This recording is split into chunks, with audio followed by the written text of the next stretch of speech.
আসসালামু আলাইকুম রহমতুল্লাহি ওয়া বারাকাতু। আজকে প্রথম শ্রেণীর 20 পৃষ্ঠার সমাধান করব। তো এখানে 20 পৃষ্ঠাটা উপর থেকে দেখছি শূন্যের ধারণা। এখানে আছে থালায় কয়টি আম আছে গণনা করি ও সংখ্যা বলি। এখানে আছে আম আছে হচ্ছে 1টা 2টা 3টা 4টা। তো এখানে দেখুন 4টা আম আছে, তো নিচে 4 লিখেছে। তারপরে আছে এখানেও 1 2 3 3টা আম, তো এখানে 3 লিখেছে। তারপর আছে 1 2, এই থালাতে 2টা আছে, তো এই জন্য এখানে 2 লিখেছে। তারপরে হচ্ছে এই থালাতে আছে 1টা, তো নিচে 1 লিখেছে। এই থালাতে দেখুন 1টা আমও নাই, তো এখানে হবে হচ্ছে 0 অথবা 0 যেটাই বলি। তারপরে হচ্ছে খালি ঘরের সংখ্যাটি কত হবে। খালি ঘরের সংখ্যাটি হবে 0 এবং পড়ি 0 লিখি ও 0। খালি ঘরের সংখ্যাটি কত হবে, এই যেখানে যে খালি ঘর ছিল এখানে কিন্তু একটাও ছিল না, তো যেহেতু ছিল না এজন্য 0 লিখেছি। খালি ঘরের সংখ্যাটি হবে 0 এবং পড়ি 0ও লিখি, দেখুন 0 কিন্তু লিখে দিয়েছি। তারপর এখানে দেখুন 0, তো 0 লিখেছি।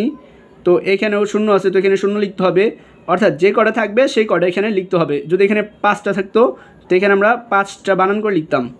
তারপর দেখুন এখানে গণনা করি ও খালি ঘরের সংখ্যা লিখি। এখানে গণনা করবো, এখন কয়টা বল আছে, 1টা 2টা 3টা 4টা 5টা বল আছে, তার মানে এখানে 5টা বল আছে, তো এখানে লিখবো হচ্ছে 5।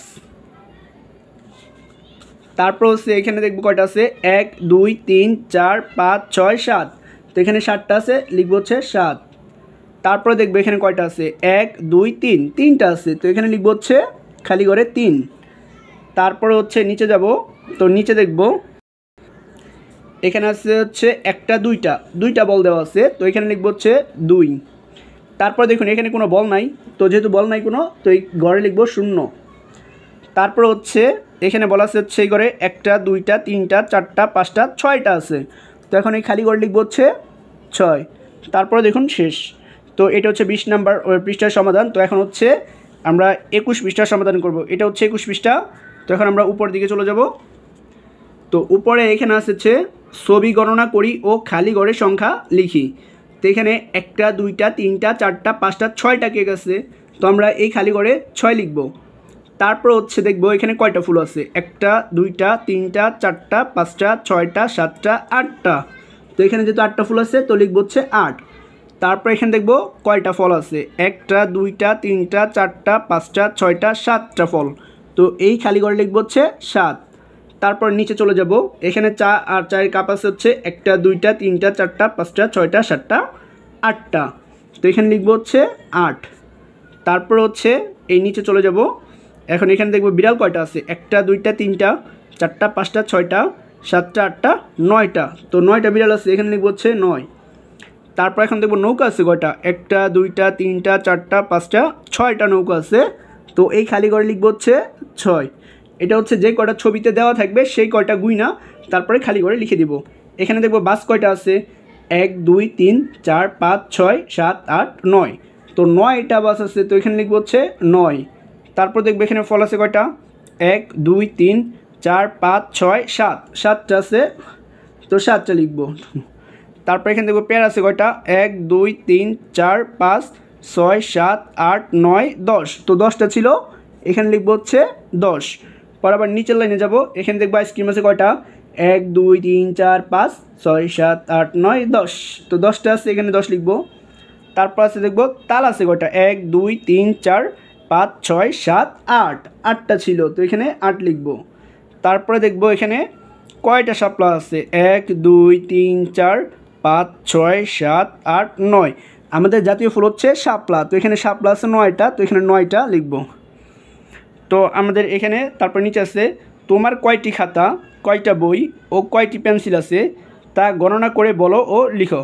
অর্থাৎ আপনাদের কয়টা খাতা আছে কয়টা বই আছে এবং কয়টা পেন্সিল আছে তা হচ্ছে গণনা করবেন, গণনা করে খাতায় লিখবেন আর হচ্ছে স্যারকে বলবেন।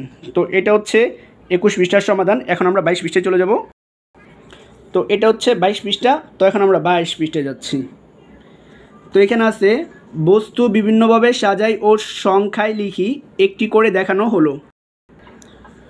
তো এখানে দেখুন একটা ঘর, এখানে 1 2 3 4 5 6টা গোল দেওয়া আছে, তো 6টা যেহেতু ছিল এখানে 6 লিখছে। এখন এই 6টাকে সাজাবো যে কীভাবে কীভাবে ভাগ করা যায় এটাকে।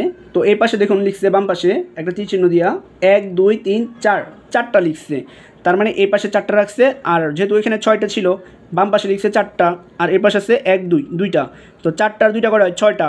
যেহেতু এখানে 4টা ছিল তাই নিচে 4 লিখছে, আর এখানে 2টা ছিল এই জন্য নিচে 2 লিখছে, এভাবে সাজাইছে।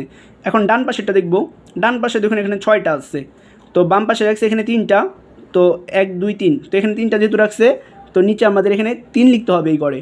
তারপরে দেখুন ডান পাশে এখানে রাখছে 1 2 3, তো এখানেও 3টা রাখছে, তো এখানেও 3টা লিখব। তো দেখুন 3টা আর 3টা কটা হয় 6টা, এখানে কিন্তু উপরে 6টা ছিল, তো 6টা ছিল, এটাকে আমরা ভাগ করব যে কীভাবে আমাদের 6টা লিখতে পারি। তো এখানে দেখুন 1 2 3 4 5 6, এখানে 6টা ছিল এই জন্য এখানে 6 লিখছে। এখন এখানে যেহেতু ভাগ করা নাই তো আমরা এখানে ভাগ করতে পারি, তো আমরা ঘরটা দিয়ে দিতে পারি, একটা দুইটা দিই আমরা এখানে, 2টা 3টা 4টা 5টা রাখবো মনে করেন। তো এখানে আমরা 5টা গুল দাগ দিব, 1টা 2টা 3টা 4টা 5টা, তো এখানে যেহেতু 5টা দিছি তো আমরা এখানে 5 লিখব। আর এখানে হচ্ছে এই সম্পূর্ণটা মিলে হচ্ছে একটা ঘর, তো এখানে একটা দিয়ে দিব। তো এখানে যেহেতু একটা রাখছি তো একটা লিখব। এখন দেখুন 5টার একটা কটা হয় 6টা হয়, উপরেটা হয়ে গেছে গা। তারপরে দেখুন এখানে আছে, এখানে ছিল 1 2 3 4 5 6 7 8 9, তো 9টা ছিল, যেহেতু 9টা ছিল তো এখানে 9 লিখছে। এখন এখানে দেখবো কয়টা আছে 1 2 3 4 5, তো এখানে 5 লিখছে, 1 2 3 4, 4 ছিল 4 লিখছে, 5 আর 4 যোগ করলে কিন্তু এই উপরে 9টাই হয়। তারপর নিচে চলে যাব, এখানে দেখুন এখানে আছে 9টা, এর জন্য কিন্তু এখানে 9 লিখছে। এখন দেখবো এখানে কয়টা আছে 1 2 3 4 5 6টা, তো 6টা ছিল যেহেতু তো এখানে লিখবো হচ্ছে 6। আর এখন এখানে দেখবো কয়টা আছে ডান পাশে 1 2 3, 3টা আছে, তার মানে এখানে 3 লিখবো। 6 আর 3 জানি কত 9, তো এই যে এখানে দেখুন উপরে 9টা ছিল, তো এই 9টাকে আমরা ভাগ করছি। তারপর দেখুন ডান পাশে এখানে আছে 9টা, যেহেতু এখানে 9 দেওয়া আছে, তো এখন এটা আমাদের মতো সাজাবো। আমরা এখানে রাখতে পারি 1টা 2টা 3টা 4টা, তো এখানে একটা এখানে একটা এখানে একটা এখানে একটা কটা হলো 4টা, তো এখানে 4 লিখবো। এখন এখানে আমরা 5টা রাখবো, 1 2 3 4, তো 1টা 2টা 3টা 4টা 5টা, তো 5টা রাখছি, তো এখানে যেহেতু 1 2 3 4 5টা রাখছি তো এখানে 5 লিখবো। 4 আর 5 হচ্ছে 9। তারপর দেখুন এখানে আছে 5টি বস্তু বিভিন্নভাবে সাজাও, 8টি বস্তু বিভিন্নভাবে সাজাও, তো এটাই হচ্ছে 22 পৃষ্ঠার সমাধান।